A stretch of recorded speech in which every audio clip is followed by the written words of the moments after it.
Okay, rights of the accused na tayo mga kapatid, no? So dito po sa rights of the accused, hayaan na natin tong jurisprudence acknowledges the due process in criminal proceedings. Alam nyo na yan, di ba, yung apat na requisites. Natakal na natin yan ng section 1. Dito tayo sa bail, no? So ito po, review ito ng ano natin, criminal procedure, no? Natakal na natin ito sa CrimPro, i-reiterate natin ngayong political law kasi natin alam kung saan tayo pwedeng tanungin with regard to bail, no? So tandaan nyo, may dalawang instances when bail is a matter of right.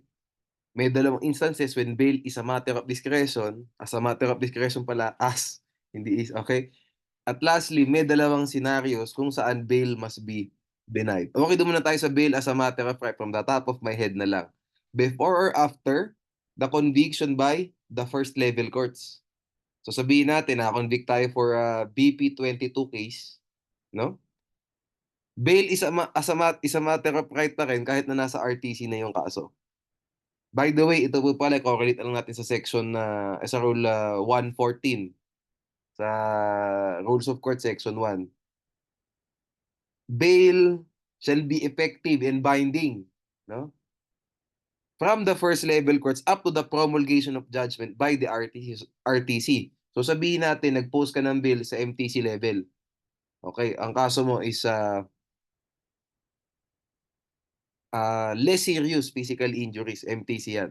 O yan, so may kulong, no? May kulong yan, may imprisonment yan, no? Ngayon, nag-post ka ng bail, nasa MTC pa lang. Tandaan nyo, that bail is effective until promulgation of judgment by the RTC. So kung nag-post ka na ng bail sa MTC, yun na rin yung bail mo pag nasa RTC na yung kaso kung mag-a-appeal ka kasi nagkaroon ng judgment of conviction. Okay? Anyway, let's move. No? Next, what's another instance when bail is a matter of right? Before the conviction by the RTC of an offense not punishable by death, reclusion perpetua, life imprisonment. Okay? O ngayon, when is bail? Okay, hinati ko pa na ganun. This is wrong. No? One lang, yan. Ba't napunta rito? I'm sorry. Naligaw. Dapat dito yan. Okay. Yun. Namali ng lagay. O, yan. So, bail is a matter of right. Dalawa ang scenarios, no? Yan. Dapat actually ginawa natin ganito yan para mas malinaw. Yan. Okay, we're good. Next.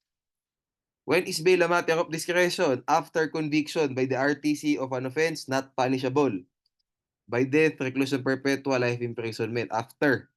No, sabihin natin na convict tayo for ano ba magandang crime? Attempted homicide. Prison correctional 'yon. 'Di ba tama? Okay. Prison correctional 'yon.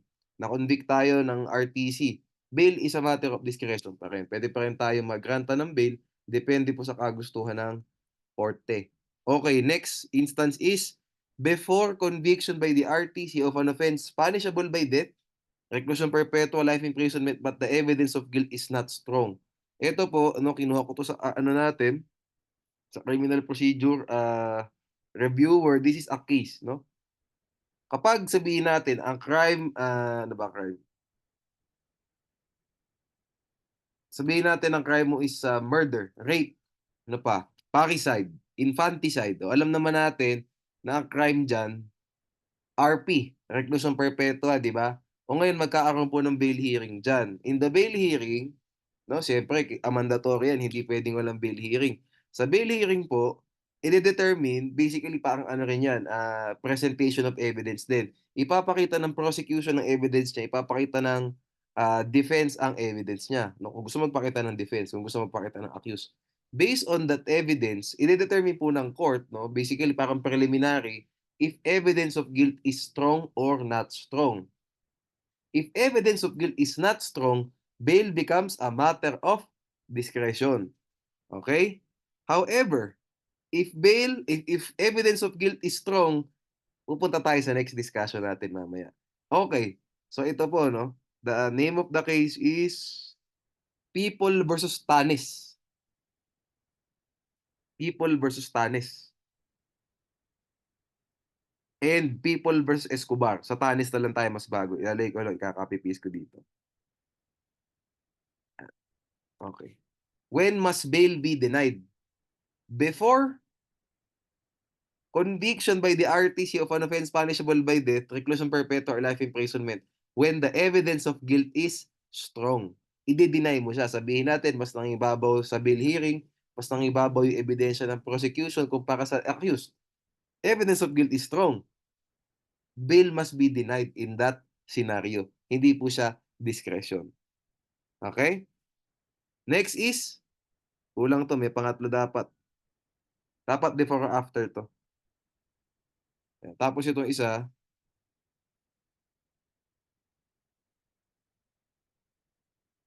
okay. Ito dapat, bago to. This must be yung nasa frame pro din, no? Give me time to, to copy and paste it. Ito, yung propensity to commit another crime or to escape. This one.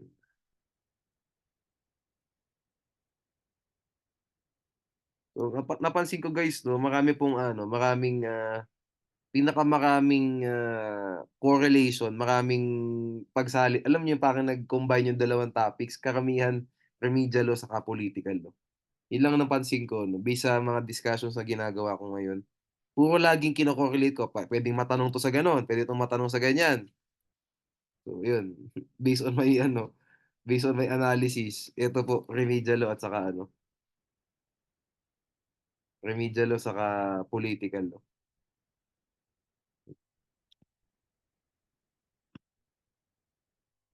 Yun, okay. Ayan, very good.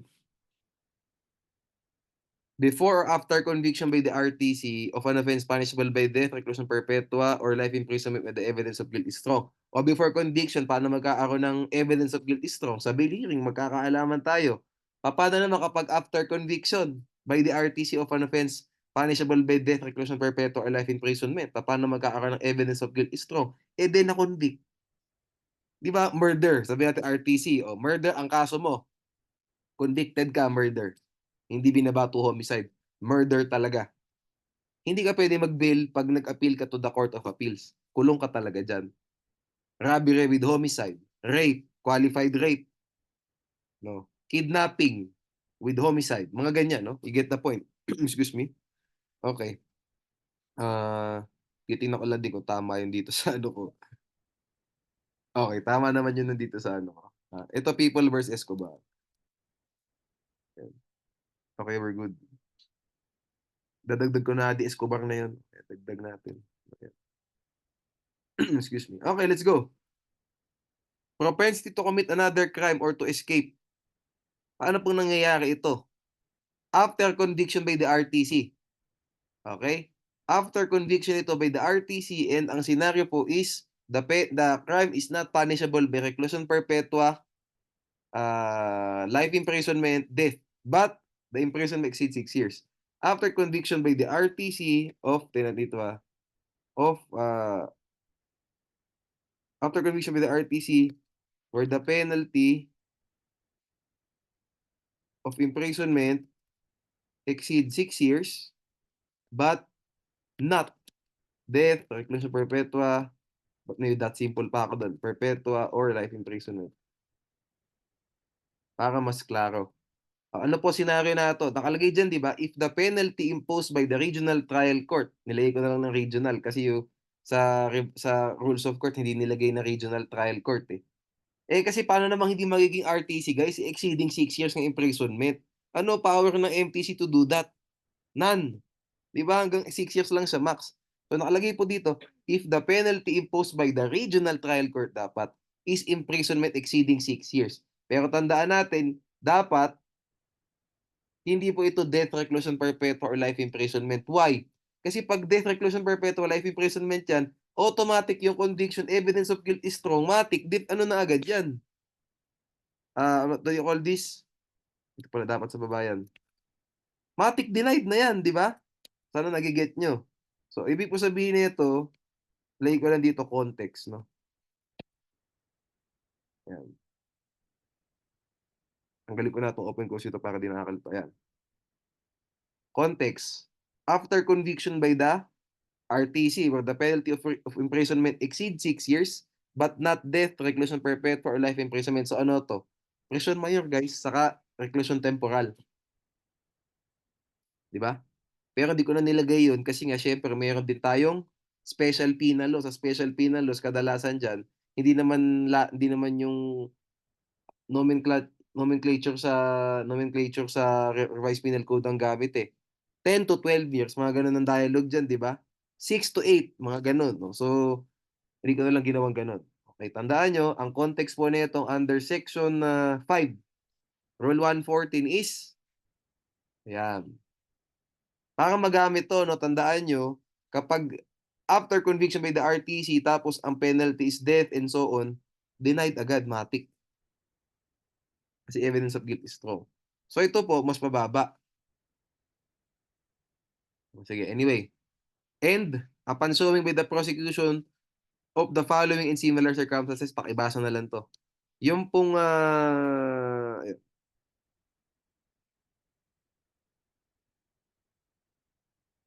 A,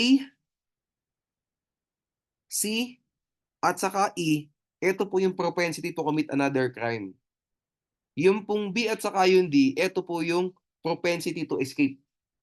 Okay? Tingnan nyo of the following in similar circumstances, if yung offender is a recidivist, a quasi-recidivist, habitual delinquent, and yung meron siyang, he suffers the aggravating circumstances of reiteration.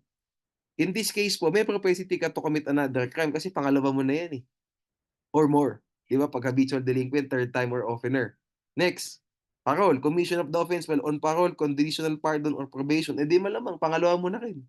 Napardon ka na ng una eh. Di ba? So gagawa ka pa ng another crime.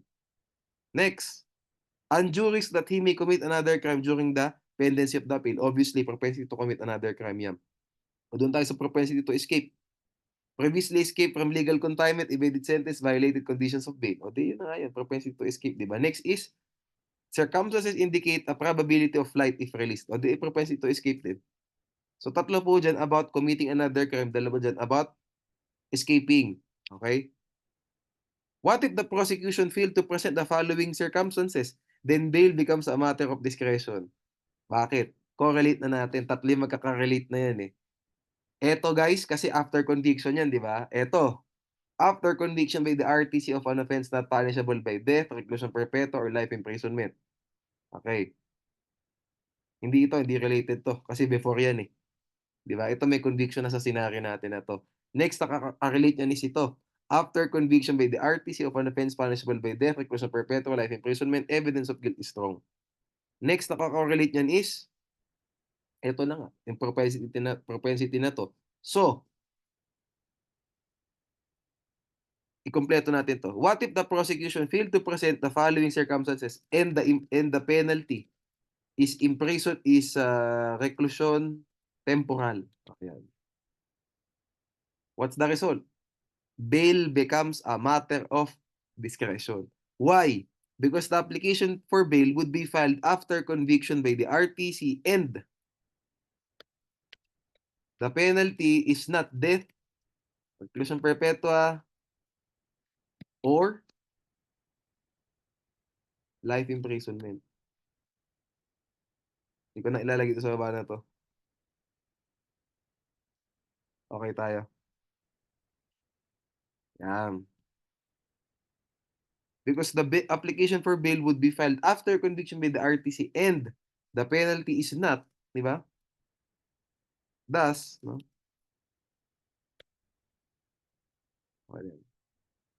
Thus, bail becomes a matter of discretion. Okay. Yan naman pala, ayan.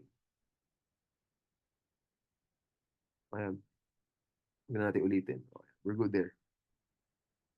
And, the penalty is reclusion temporal, presyon mayor, no? Or presyon mayor. Huwag na palang or. Penalty is prescription temporal na lang. You get the point. Okay. Na-discuss ko naman na sa inyo.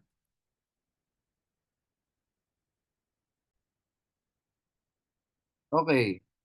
The right to bail shall not be impaired even when the privilege of the writ of habeas corpus is suspended. So, ano ibig sabihin nito?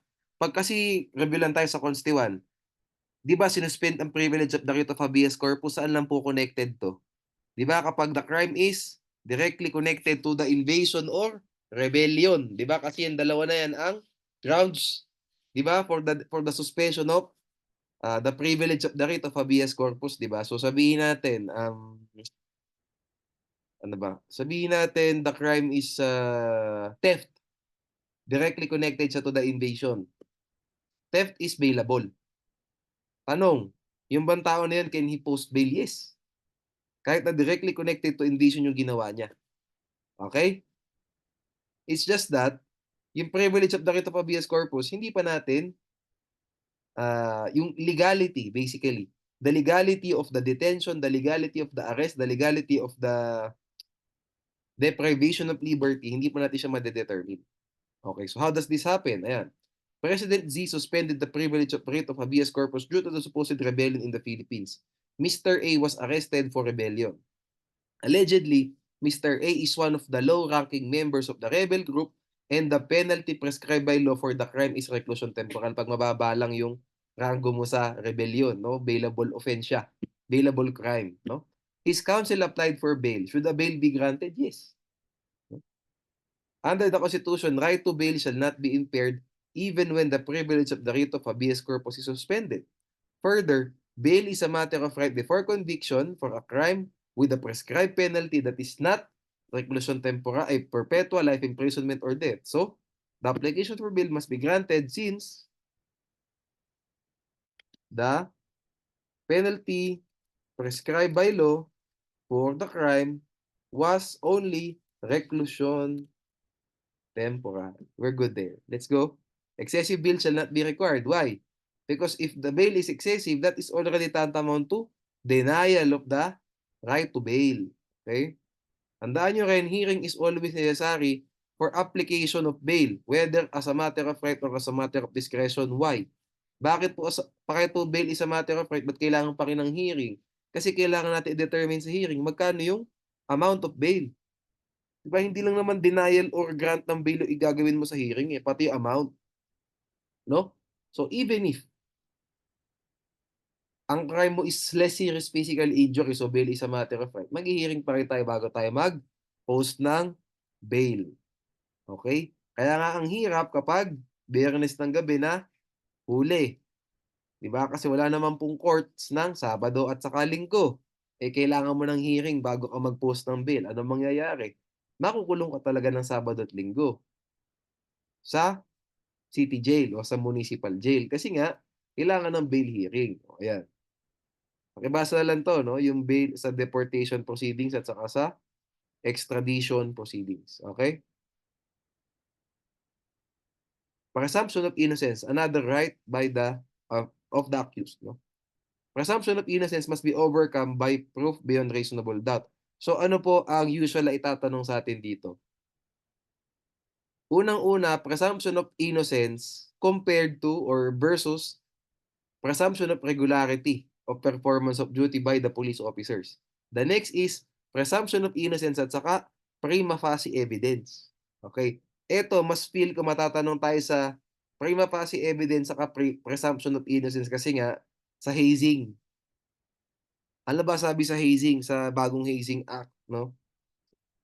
Sabi, mere presence shall be considered as prima facie evidence of participation in the hazing. So basically, isa ka sa mga malefactors na agad just because andong ka. Okay, sige, let's tackle this properly, no? So, ano po ang context nitong presumption of innocence prevails over presumption of regularity or performance of duty? Presumption of regularity of performance of duty, no? Ito po normally sa ano 'to, sa drugs, no? Sasabihin ng pulis, 'di ba, chain of custody rule, no? Very mahigpit sa drugs cases 'yan. Yung chain of custody nung na-seize na sachet of shabu, sabihin natin. Sabi ng pulis, presumption of regularity that we performed our functions regularly. So, the chain of custody shall be presumed complied with. Kasi presumption of regularity. Without proof that the chain of custody rule was violated, the presumption is we followed it. Yun ang ibig niya sabihin dyan. We followed it, it is valid, so the evidence is admissible in evidence. Wrong po yan. Because presumption of innocence prevails over the presumption of regularity of performance of duty. So ano context niyan? The prosecution must prove. Di ba? The prosecution must prove that the chain of custody rule was complied with. If the prosecution failed to prove it, no? Hindi niya na-present lahat ng witnesses, lahat wala. Hindi niya na-present as witnesses yung lahat ng mga humawak doon sa drugs. Yung lahat ng mga pulis, 4, 5 pulis humawak, hindi na i-present lahat. Ano mangyayari? The finding would be the chain of custody rule was violated. So, the evidence is inadmissible in evidence. The seized sachet of shabu is inadmissible in evidence, making it ano ba tawag dito? Di pala. What will be the result of the case? Di ba? The accused will be acquitted kasi there is no corpus delicti. Okay, how can you convict someone if the seized shabu itself is inadmissible? How can you convict that, di ba? Someone. Okay. So yun po ang context nito, no? In drugs cases, the prosecution must prove that the chain of custody rule was complied with. It cannot just rely on presumption of regularity. Okay. In case the prosecution fails to prove the same, the said rule,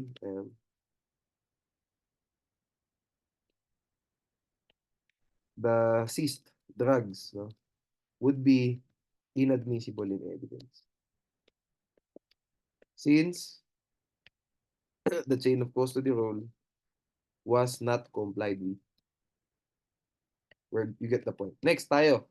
Ito gusto kong tanong. Does prima facie evidence violate the presumption of innocence of the accused? Ano, dalawa top of my head na prima facie. Well, tatlo. Yung isa is possession sa anti-fencing law.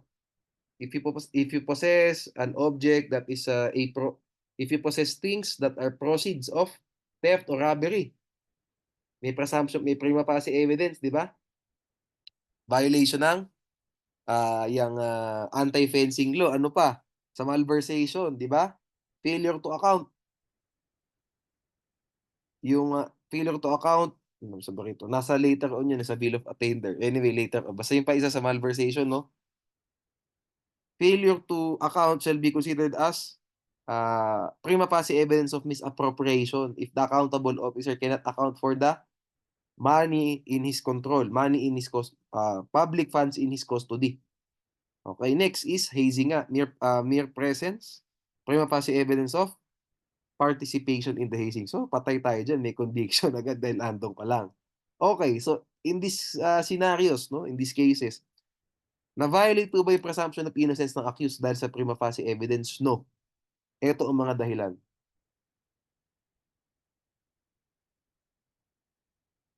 Unang-una, no? The establishment of prima facie case does not take away the presumption of innocence. It only rebuts and controls it. Ano ibig sabihin ng attorney? It only rebuts and controls it. Ito yan ibig sabihin yan, no? Well, ito yung ano ko, ito yung basically interpretation ko. Ito yung nasa kaso naman, ito yung parang understanding ko. Pag sinabing it only rebuts and controls it. Tandaan natin, before a prima facie evidence arises, certain facts have to be proved by the prosecution. Example po, sa hazing, bago natin ma-establish yung prima facie case, prima facie evidence of participation, kailangan ma-establish muna natin that this person was present. Diba? So, the prosecution still has to prove something. And what is that? Presence. Ano pa? Sa malversation, kailangan mapatunayan natin that funds are missing. And this person is accountable for that. Diba? Yun ang kailangan nating mapatunayan. So, we still have to prove certain facts before prima facie evidence, before a prima facie case arises. Next. Lastly, ayan, the existence of a disputable presumption does not preclude the presentation of contrary evidence. Hindi po na-violate yung presumption of innocence of the accused since the accused still has the opportunity to contradict the prima facie case against him. Di ba? He can still present contrary evidence. Example, sa anti-hazing, di ba? Presence, prima facie evidence of participation. Pwedeng sabihin ng accused na, actually, I was there to prevent the hazing. I took steps to prevent yung hazing na ginawa. So in that scenario, pag napatunayan mo that you actually tried to prevent it from happening, acquitted ka. No, that's an absolutory cause. Yung proof of that you tried to prevent, attempted to prevent the hazing act. Okay, next. So, ito pa. Also, no, hindi ko na ilagay. Ito yung next ko, inilagay ko siya sa number 2 sa next paragraph kasi ito talaga napaka-important for me. No? The constitutional presumption of innocence is not violated when there is a logical consequence between the fact proved and the ultimate fact presumed. Example, sa anti-fencing. Ano yung na-fact? Ano yung na-prove nating fact? In possession mo yung ninakaw na cellphone, yung ninakaw na alahas, yung ninakaw na bag, in your possession siya. That's the fact. These are the facts that were proven. Now, what is the ultimate fact presumed? That you are liable for anti-fencing. Okay? Meron bang logical connection between them? Yes. Why is there a logical connection? Malamang nasa iyo yan, probably binili mo yan o kinuha mo yan from the robber, from the thief. So in that scenario, may logical connection po yung fact proof at saka yung ultimate fact presumed, hindi po na-violate yung presumption of innocence. This is the third reason why. By prima facie evidence does not violate presumption of innocence. Ano pa? Sa hazing, if you are present there, napatunayan na you are present during the hazing act, the ultimate fact presumed is you are participant of this act. May logical connection po. Why? Ito sinabi naman sa kaso, no? In situations where evil is being practiced, such as hazing, there are perpetrators, victims, and survivors. However, there are often observers of the ongoing activities or people who know what is going on and do not intervene to help or to challenge the evil and thereby enable evil to persist by their inaction. Thus, those group members who do not actually perform the hazing ritual, but who by their presence incite or exacerbate the violence being committed may be principals, either by inducement or by indispensable cooperation. Nakalagay po yan sa Fuertes versus Senate. Okay? So, in other words, kaya po nagkaroon ng logical connection because if you're present then there, you're actually a conspirator. Di ba? Because you're observing the evil happening.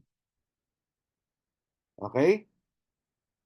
Since you're observing this and you're not trying to prevent it from happening, the presumption is you are part of that evil as an observer. Di ba? As a moral support, something like that, no? Okay. Let's move. Okay na to, reasonable doubt, circumstantial evidence, we're good here. Equipoise rule, this is matters na for rules on evidence. Okay, right to be heard, assistance of counsel, ito, no? May makaya pong senaryo sa assistance of counsel. Sa arraignment, sa trial, no? Ayan, okay, na-ilay ko naman pala dito. Before arraignment, tandaan nyo ha, hindi po pwede magkaroon ng arraignment na walang abogado accused. Tandaan nyo yan. If the accused did not have a lawyer, a counsel, during the arraignment is void. Okay? Always remember that. When a defendant appears without attorney during arraignment, the court has 4 important duties to comply with. It must inform the defendant that it is his right to have an attorney before being arraigned. After giving him such information, the court must ask him if he desires the aid of an attorney. If he desires and is unable to employ an attorney, the court must assign counsel the officio to defend him. No, maghanap lang ng lawyer dun sa sala. Basically, ganun lang yan, no? Maghanap, can you represent him for this arraignment lang, attorney? Ganun, something like that, makikisuyo, no? If the accused desires to procure an attorney of his own choice, the court must grant him a reasonable time therefore. So, reset ang hearing. Reset ang arraignment, something like that, no? So, tandaan natin, the accused cannot be arraigned without an attorney. Otherwise, void ang arraignment, void ang plea. Why? Because the accused must be informed of the nature of the cause of accusation against him. How can he be intelligently informed if wala siyang lawyer beside him? Di ba? And how can he make an intelligent plea if he has no lawyer beside him? Di ba? Siyempre, yung lawyer makakapag-advise sa kanya, paano ba? Kung mababa ba ang penalty lang doon sa crime, baka pwede naman i-probation na lang natin. Mag-plead guilty, probation na lang. Hindi natin alam, no? Hindi malalaman ng accused kung ano tamang game plan dito, ano ang tamang strategy for the case if he does not have a lawyer beside him. Okay? Sige.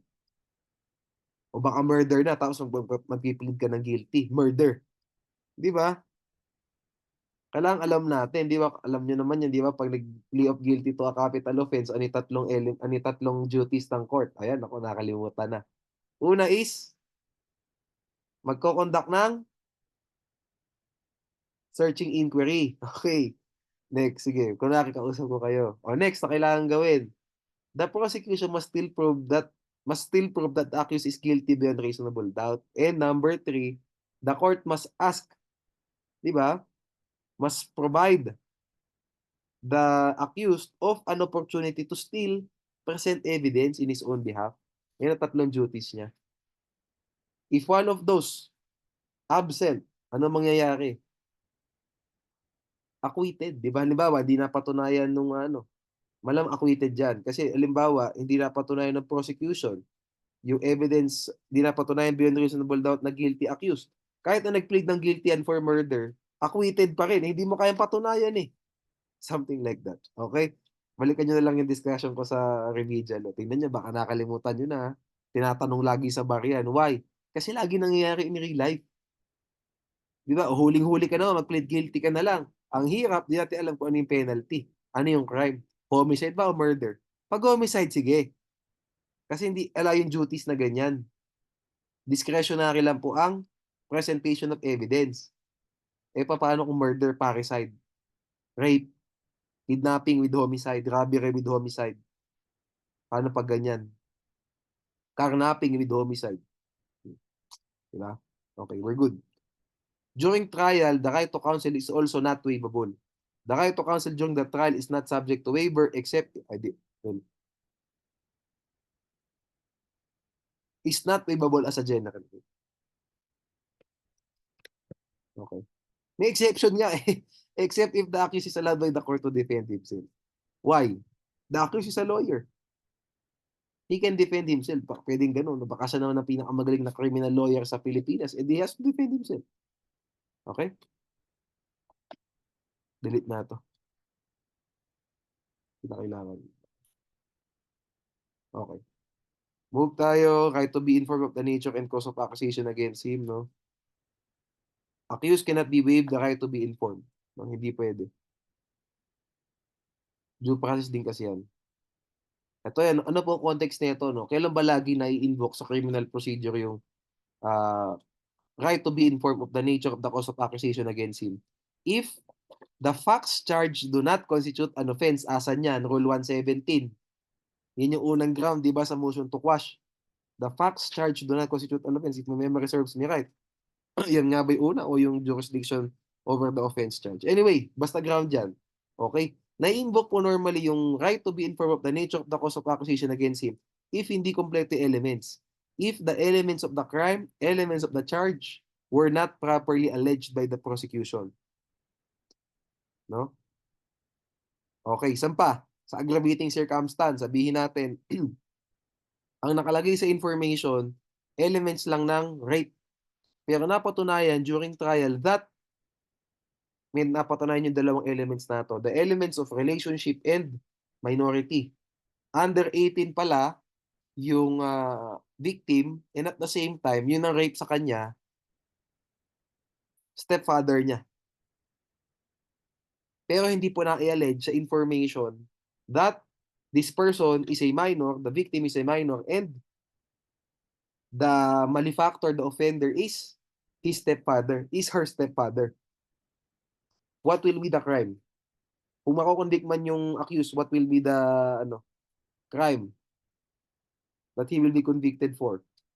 Rape lang. Rape lang, no? Sabihin natin 17. Siyempre pag 17 sa 17-year-old girl siya. No? Ni-rape siya nung stepfather niya pero di naka-allege sa information. Rape lang. Kasi yun lang pina-allege eh. Otherwise, pag kinonvict natin siya for qualified rape, that would violate his right to be informed of the nature of cause of accusation against him. Okay? Doon naman tayo sa kulang yung elements ng crime, no? Sabihin natin hindi na i-allege yung lahat ng elements for rape. Kinulang, no? Hindi na ilagay yung fact of sexual intercourse. Hindi na ilagay. What will happen? Ito po, pwedeng, anong tawag dito? Non-waivable defense. Ito na ang accused. Even on trial, even on appeal, even before the Supreme Court, the accused can allege that the information must be dismissed because the information does not charge an offense. Why? Bakit nasa bakit nasa on appeal na hindi pa rin pwede? Dahil if i-convict natin siya based on a defective information, ano result? We would violate his right to be informed of the nature of accusation against him, of the nature of the cause of accusation against him. So even on appeal, pwede pa din. Okay. Ganito, kinumbine ko sa double jeopardy, no? Later on na lang natin i-tackle. May double jeopardy topic din ako dito. Okay, speedy trial tayo. Yung impartial at saka yung sa public, pakibasa na lang. Ang gusto kong pag-ibahin dito, speedy trial at saka speedy disposition of cases. Okay, tandaan nyo, ang speedy trial, it only applies to criminal cases. The right to speedy trial, the violation of the right to speedy trial does not apply in civil cases. It does not apply in administrative cases. It does not apply in preliminary investigation, during preliminary investigation. Ano po ang remedy? Di ba syempre, paano naman pag 10 taon na yung preliminary investigation, ano ang pwede nating gawing remedy dyan? Kung ikaw ay counsel for the respondent pa lang, hindi pa accused, respondent ka pa lang kasi preliminary investigation pa lang. Violation of the right to speedy disposition of cases ang magiging remedy for that. Okay? Anyway, tandaan nyo, no, don't be sa speedy trial. Ito, unlikely to natatanong sa bar eh. Especially sa political law. Kasi guys, siya, case-to-case basis talaga. No? How is the right to speedy trial violated? If there is inordinate delay. No? Excessive delay. So how will you know if there was inordinate delay? Ayan, no? People versus T. When the proceedings are attended by vexatious, capricious, and oppressive delays, unjustified postponements, when without cause or justifiable motive, a long period of time is allowed to elapse without the party having his case tried. So, case-to-case basis po, no? What is your remedy in case of violation of right to speedy trial? Motion to dismiss. Tandaan nyo, tatanungin kayo, is a motion to dismiss available in criminal cases? The answer is yes. Why? Wala po sa motion to quash ang violation of the right against violation of right to speedy trial. Wala yan. So what's your remedy to invoke that? Motion to dismiss. Motion to dismiss based on violation of the right to speedy trial. Further, no? Once na-grant po yung motion to dismiss, this is equivalent to an acquittal already. So, the right against double jeopardy will be available later on if he will be indicted for the same offense for the same act. Okay? Even if the motion was filed at the instance of the accused. Kasi nga di ba general rule sa double jeopardy, the case must be terminated without the consent of the accused eh. In this case, may consent niya siya, nag-file mismo ng motion to dismiss eh. This is an exception.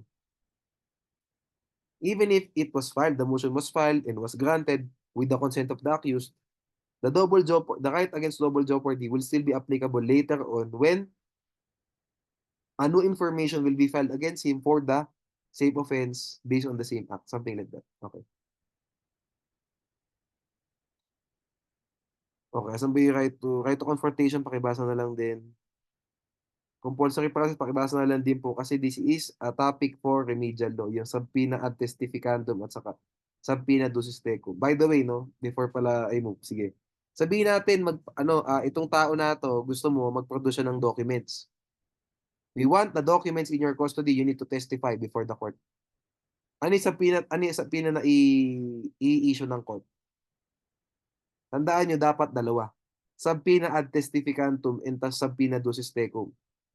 Hindi pwedeng subpoena ducis tecum lang. Why? Because the documents cannot speak for themselves. Okay? So, mangyayari dyan, pag may itong tao na to,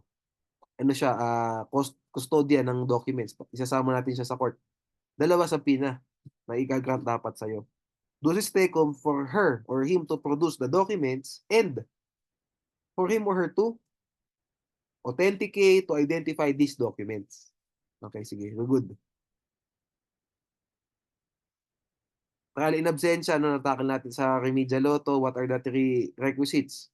Dapat meron ng valid arraignment and na duly notify siya sa trial and he must fail to appear at the trial without justifiable cause.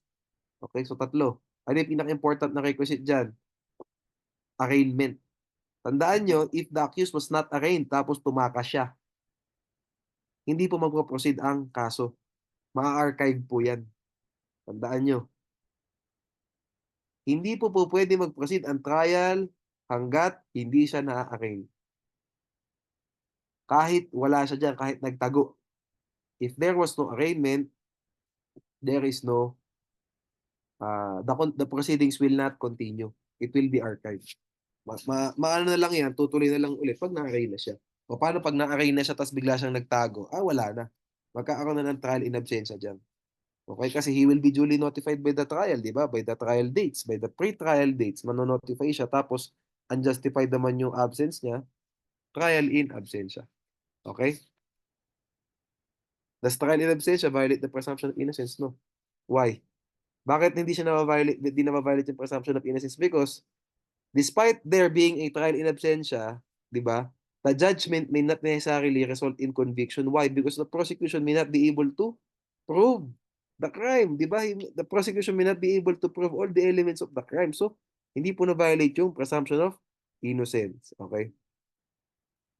Does trial in absentia violate the due process clause? No. Because this person, the accused, was given an opportunity to be heard. It was him who failed to appear without justifiable cause. So, he will be punished for that. But he had an opportunity to present his side. He should have appeared, di ba? When required by the court. Okay? So, effects of trial in absentia, there is waiver of the right to present evidence. The prosecution can present evidence even if the accused fails to appear. The accused cannot present evidence in his behalf. The accused cannot cross-examine. Hindi nga siya pwede mag-present ng evidence eh. And the court can decide without the accused's evidence. Okay. Pakibasa na. Ito, hindi na kailangan to sa political law. How is the judgment promulgated in trial in absentia? Ano to? This is a remedial law topic na. Diba? Yung i-record mo lang yung judgment in the criminal docket. No? Tapos, ibibigay mo yung copy. Ito. Ipa-furnish mo yung copy. Dapat, with the copy thereof, yan. Serve upon his counsel. Okay. Anyway, let's move, no? So, when is the presence of the accused mandatory? Ayan na nga. During arraignment and plea. Pag wala siya dyan, hindi magpo-proceed yung kaso. Okay? During promulgation of sentence, unless for a light offense or fails to appear without justifiable cause.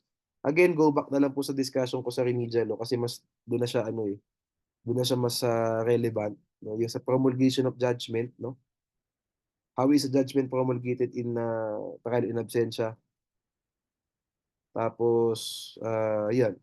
How can you promulgate, when can you promulgate a sentence even without the presence of the accused? No? Okay, tandaan nyo to, right to appeal, guys. Right to appeal is not a constitutional right. It is a statutory right. So, if the requirements under the statutes were not complied with, the right to appeal can be deprived. In other words, the procedure provided by law, in this case remedial law, they must be strictly complied with. Otherwise, dismiss ang appeal. Okay, sige. Ito na tayo, right to speedy disposition of cases, no? So, tandaan nyo dito, it applies in all cases. So, tandaan nyo, kung matatanong mo kayo sa bar regarding this topic, feel ko sa speedy disposition of cases. Feel ko dito. Kasi, sa ba nagkakaroon ng delay normally, no? Hindi lang naman sa trial, eh. Sa preliminary investigation, nagkakaroon na po ng delay. Okay. O ngayon, ayan, no? The right to speedy disposition of cases is most commonly invoked in fact-finding investigations and preliminary investigation. Okay? Since neither of these proceedings form part of the actual criminal prosecution, investigation pa lang eh. O ito, before tayo mag-proceed, ito tatakil ko. May pagkakaiba ba ang fact-finding investigation at saka preliminary investigation? The answer is yes. Pag sinabi mong fact-finding investigation, there is still no case. There is still no criminal case. So, the time consumed during the fact-finding investigation, that shall not be considered for the purpose of determining whether the right to speedy disposition of cases was violated. Tandaan yan, baka yan ang matanong sa inyo. Feel ko yan eh. Kasi basic siya tapos, yun ang normally na gusto kong, yun ang feel ko na, kasi nagsagot na ako for the past 10 years, no? Ng bar questions for all subjects. Napansin ko, normal po na tinatanong sa bar, basic question, pero kailangan meron ka i-correlate. No? Parang attention to detail lang kailangan. No? Ano ang pagkakaiba ng fact-finding investigation and preliminary investigation? This is a basic topic. Pero pag hindi ka attentive, if hindi ka mo binabasa properly yung mga doctrines, yung mga principles sa kaso at saka sa rules, saka sa law, hindi mo ma-analyze them properly. So, saan tayo magkakaproblema dyan? Sa spotting the issue. You will not spot the issue na ito palang kaso na to, ay ito palang facts na to, fact-finding pa lang. Hindi pa siya PI. So, tandaan nyo, kahit na 10 taon yung fact-finding investigation, the right to speedy disposition of cases will not be violated. Will not be violated because there is still no proceedings. Wala pa siyang case. Hindi pala no proceedings. There is still no case to speak of. Okay, let's move. Ayan. So what is your remedy in case of violation of the right to speedy disposition of cases? Tandaan nyo sa right to speedy trial, motion to dismiss. Dito po sa right to speedy disposition of cases, petition for mandamus before the court. No? In the case of Roque versus Ombudsman, a petition for mandamus before the court must be filed if the right to speedy disposition of cases was violated. Another question for you guys. Pag right to speedy trial, motion to dismiss before the court din. Okay. Again, para po right to speedy trial, there is no hard and fast rule, mathematical rule to determine if this right was violated. In other words, case-to-case basis po siya. So how will we determine if the right to speedy disposition of cases was violated? Ayan. It is violated only when there is inordinate delay. Again, case-to-case basis yan. So probably hindi kayo matatanong dyan kung sa period of time hindi doon ang sagot na 5 taon na. Ganyan. O 3 taon na. May kaso pa din. O ganun, something like that ang tanong sa inyo. Hindi po sa kaso normally magkakaroon ng tanong feel ko. Magkakaroon talaga ng tanong doon sa pagkakaiba ng fact-finding at saka ng PI. Okay. So first, ito summary of rules in Kagang and Republic. Hindi Republic. Versus Sandigan Bayan. Kagang versus Sandigan Bayan. Bitohin natin. And Republic versus Sandigan Bayan. Okay. First, the right to speedy trial and nga may only be invoked in criminal cases, while the right to speedy disposition of cases can be invoked in any case, all cases. Okay. Second, for purposes of speedy disposition of administrative cases, a case is deemed initiated upon the filing of a formal complaint. Okay. Prior to the conduct of a preliminary investigation. So, filing of complaint. Tandaan nyo to, ito na. The period for fact-finding investigations prior to the filing of complaint shall not be included in the determination of whether there has been inordinate delay. Yan ang gamitin nyo. Feel ko. Feel ko talaga. Kung matatanong, pero slight chance lang din naman na matanong 'to, guys. Assuming lang na matanong 'no.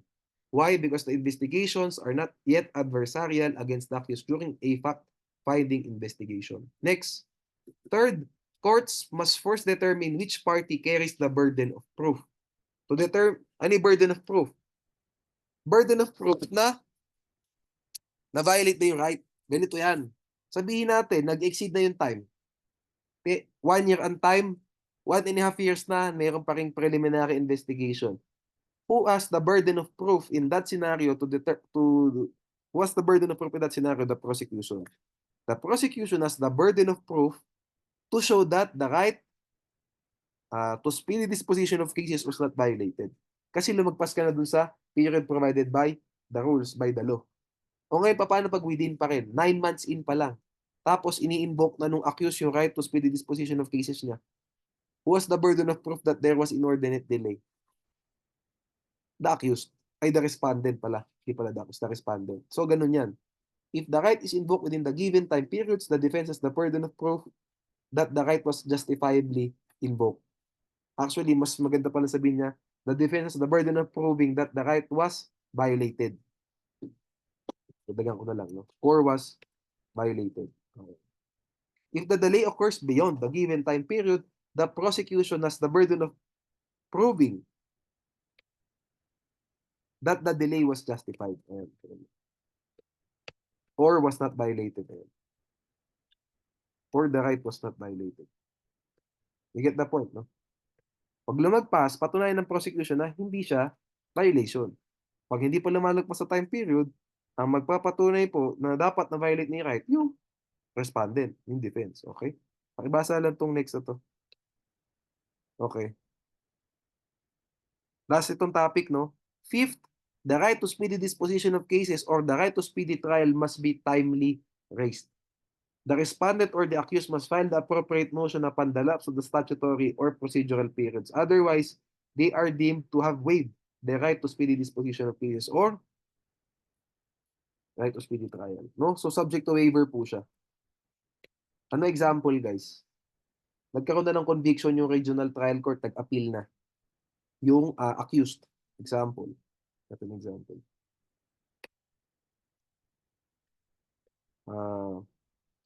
The accused was already convicted. He also already convicted and he was convicted and he already appealed his conviction to the appellate court. No, yan. Can he still invoke his right? The violation. Huwag na isul pala, sabihin ko na sa inyo. O can he still invoke his right? Can he still invoke the violation of his right to speedy trial or his right to speedy disposition of cases? No. He already waived it. Kasi nag-appeal na nga siya. He already availed a remedy provided by law contesting the judgment of conviction. You should have filed a motion to dismiss based on violation of the right to speedy trial. Speedy trial muna tayo. Before there was a conviction, di ba? And hinayaan mo makonvict ka na eh. Tapos nag-appeal ka pa. Di ba? Waive na yung right mo. Okay.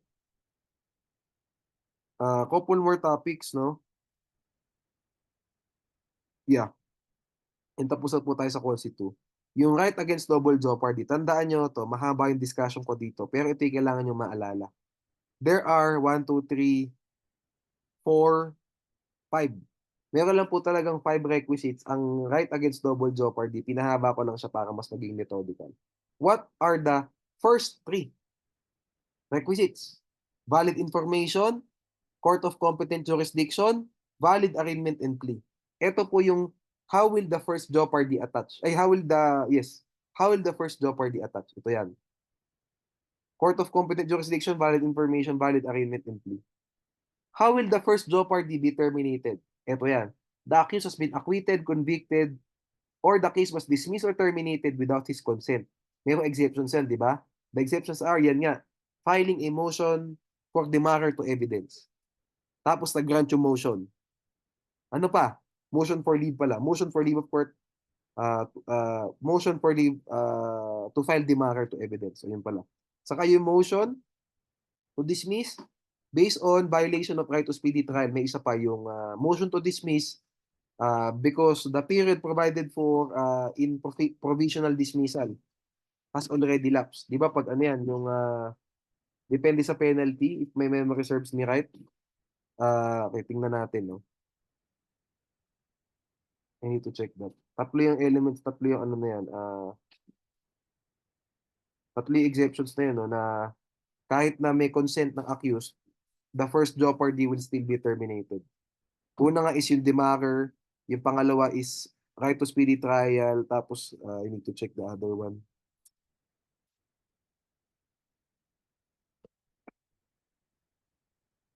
Ayan, Section 8, Rule 117. The provisional dismissal of offenses punishable by imprisonment not exceeding 6 years or a fine of any amount shall become permanent 1 year after the issuance of the order without the case being revived. If it exceeds 6 years naman, 2 years after the issuance of the order without the case being revived. Ano ipapile mo rito? Motion to dismiss din. Okay, motion to dismiss based on Section 8. No? Because the period provided by law for provisional dismissal has already elapsed without the case being revived. Okay. O ngayon, what's the last element? Di ba natakil natin yung first four? Competent jurisdiction, valid information, valid arraignment and plea. The accused was acquitted, convicted, or the case has been terminated or dismissed without without his consent, subject to exceptions. Last is, there is identity of offenses. Yun lang yan. There is identity of offenses when the second offense is the same offense as the first one, is an attempt to commit the said offense, a frustration of the said offense, any offense which necessarily includes the first offense charge, or any offense which is necessarily included in the first offense charge. So in other words, there is identity of offenses. That's the last element. Okay. So ngayon, eto pong lahat na to, yung right against double jeopardy, meron siyang exception. So, exception natin kanina na tinakil yung tatlo, exception lang siya with respect to this one. To the first jeopardy has been terminated, no? Lagay ko nga dito, no? Exception na lang. Pagdag natin. Exceptions. Demurrer to evidence. Ganyan na lang. Right to speedy trial. At saka provisional dismissal. In the period provided by Section 8, Rule 117 has already expired. Without the case being revived. Okay. Ito po, no? An exception sa lahat ng double jeopardy. Sa lahat ng ano na yan. Itong doctrine of supervening events na nasa Section 7, Rule 117. No? Conviction of an accused for the first offense shall not bar another prosecution for the second offense which necessarily includes or is necessarily included or is necessarily which necessarily includes pala the first offense when the graver offense developed due to the supervening events arising from the same act or omission. Example, tawag dito, binugbog ni ACB. So nakakasuhan siya for serious physical injuries. Na-arrange siya for that. Not guilty, Your Honor. Later on, after niyang mag-arraignment, the next day namatay yung binugbog niya dahil sa komplikasyon sa pagkakabugbog. Hindi na kinain ng katawan, namatay, nag-cardiac arrest. Can the prosecution change the information from serious physical injuries to homicide? The answer is yes. Even if na-arraign na siya doon. Diba? Kasi, di ba, nag-attach na yung first jeopardy, nagkaroon na ng valid arraignment and plea, di ba? Anyway, can he still amend it? Yes. Because the graver offense developed due to supervening events. But that supervening event, the victim died because of the complications arising from the beating incident. Okay? Yun yan. The facts constituting the graver offense arose or discovered only after the filing of the former complaint or information. Sabihin natin sa malversation naman to. Ang una na discover 49 million lang. O, di nag-arraignment, nag-plea ngayon, plunder lang ang kaso doon sa public official. After mag-arraignment and plea nung tao, nung public official, nadiskubre ng prosecution 2 more million. So naging 51 million na yung ninakaw pala ng public official. So pwede ba niyang i-amend from malversation to plunder? The answer is yes. Because the facts constituting the graver offense, in this case plunder, it was only discovered after arraignment. O lastly, plea of guilty to a lesser offense was made without the consent of the prosecutor or offended party kasi invalid po yung plea. Kasi pag magki-plead tayo to a lesser offense, dapat may consent ng prosecution at saka ng offended party.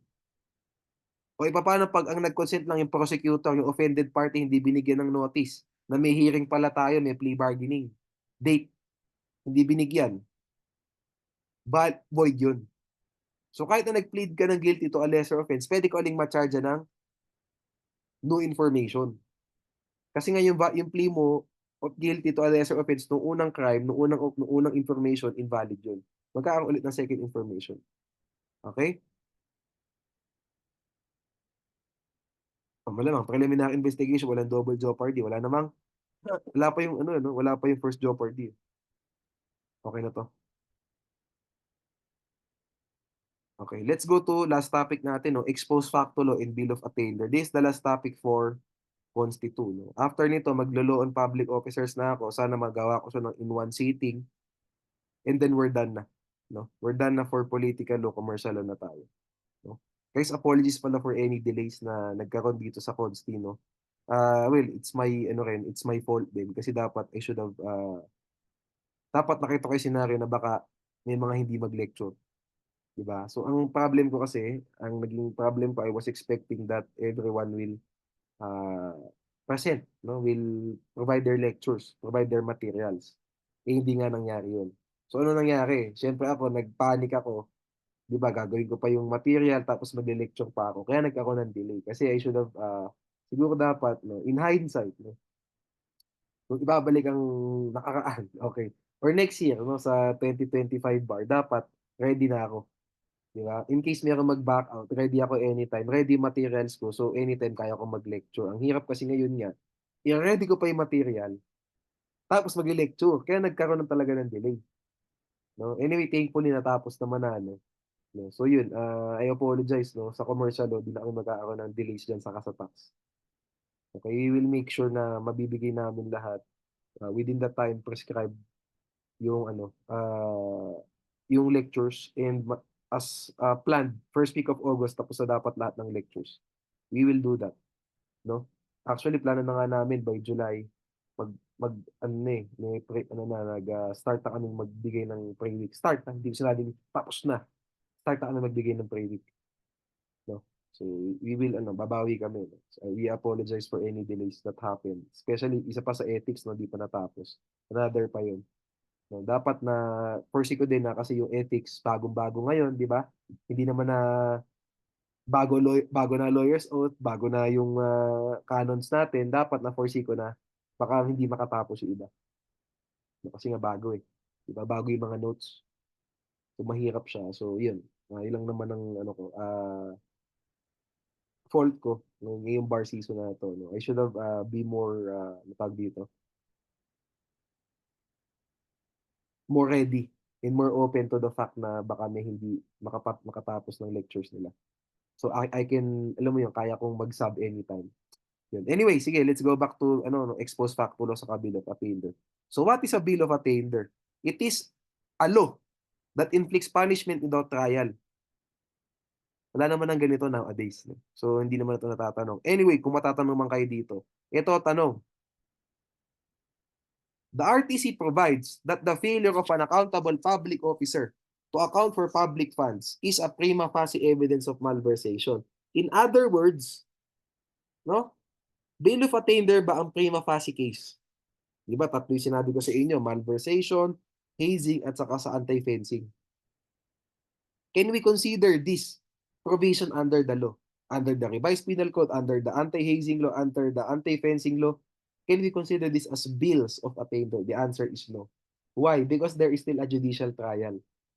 The prima facie evidence merely shifts the burden of evidence from the prosecution to the accused. The accused can still rebut that presumption during trial. In other words, a disputable presumption is not a bill of attainder because the accused still has an opportunity to contradict this prima facie case. Kung kaya niyang i-contradict yan, pwedeng hindi siya magkaroon ng punishment. Yun ang point. Pwede siyang ma-acquit pa din. Okay, let's go to ex post facto laws, no? Tandaan nyo, ang ex post facto laws may characteristics. It refers to criminal cases, criminal matters, criminal offenses. It is retroactive in application and it is prejudicial to the accused. Why? Sabihin natin, it refers to criminal matters, retroactive siya tapos beneficial to the accused. Ano example niyan? Dati ang penalty for this crime, 10 years. Nakonvict yung mga tao dyan, 10 years ang naging penalty nila. Nagkaroon ng amendment later on, 5 years na lang daw. Will this be beneficial to the accused? Yes, kasi bumaba yung kanilang penalty. Can we consider that as ex post facto law? No. Kasi this is beneficial to the accused. Anyway, public knowledge naman na pwede ko naman sabihin, dati po na-convict si Senator Robin Padilla sa illegal possession of firearms. Mahaba yung penalty. Nagkaroon ng amendment later on sa law, ibinaba yung penalty. Mas maagang nakalabas sa kulungan. Tanong, is this an ex post facto law? No. Kasi the amendment, di ba, enacted by Congress was beneficial to the offenders. So, it is not an ex post facto law. So, what are the kinds of ex post facto law? Dapat hindi po. Delete natin itong ano na to. This is just a kind of ex post facto law. Delete yan. Ito dapat ang A. Ito ang B. There are lots of kinds. No? Marami pong kinds ng ex post facto law. Ito po yung nasa criminal law na tinatakil unang-unang topic to. What are kinds of ex post facto laws? A law making an act criminal which was not so before its passage.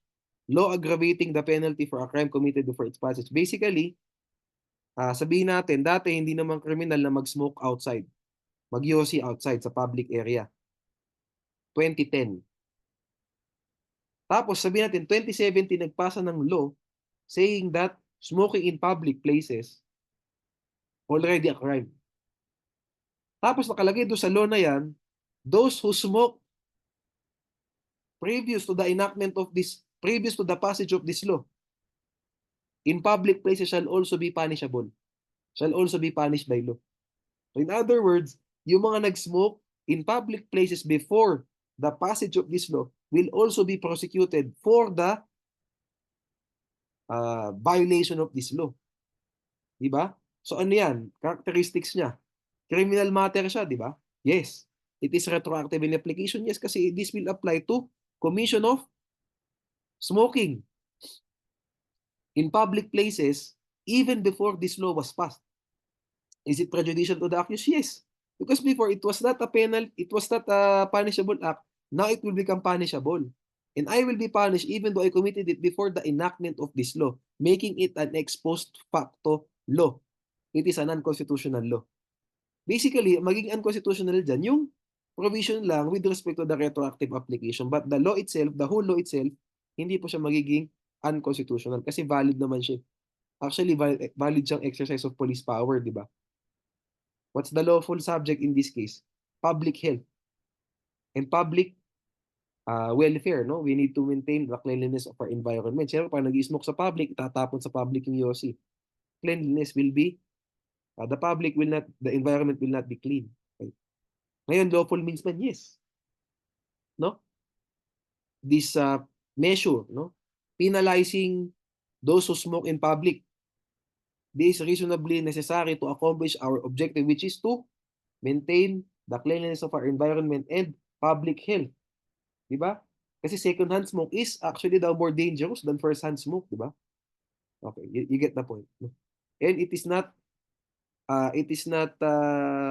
unduly oppressive to smokers. Why? Because you can still smoke in private areas. Smoking is not banned. Smoking in public place is. So you can still smoke, but you need to pick where you smoke. Okay, you get the point, no? Read the rest na lang po, no? Dito sa kinds of ex post facto law. Basta tandaan nyo, pag tinanong kayo man dito sa ex post facto law, always go back to the characteristics. The following are the characteristics of an ex post facto law. Huwag nyo na sabihin to, guys. Ang haba. And ang hirap ng language, di ba? Law altering the legal rules of evidence and allowing the receipt of less or different testimony, blah, blah, blah. 'Di ba? It's hard to memorize this one. So, suggestion ko sa inyo, tandaan niyo 'pag may characteristics, may conditions, may elements, may requisites, may requirements. Yan lagi ang ilagay niyo sa isip niyo kasi yan palang magkakaroon na kayo ng whole points just by saying that. Criminal, retroactive, prejudicial. 'Pag naging beneficial, hindi siya ex post facto law, it is not unconstitutional. You get the point. See you tayo sa next video sa Law on Public Officers.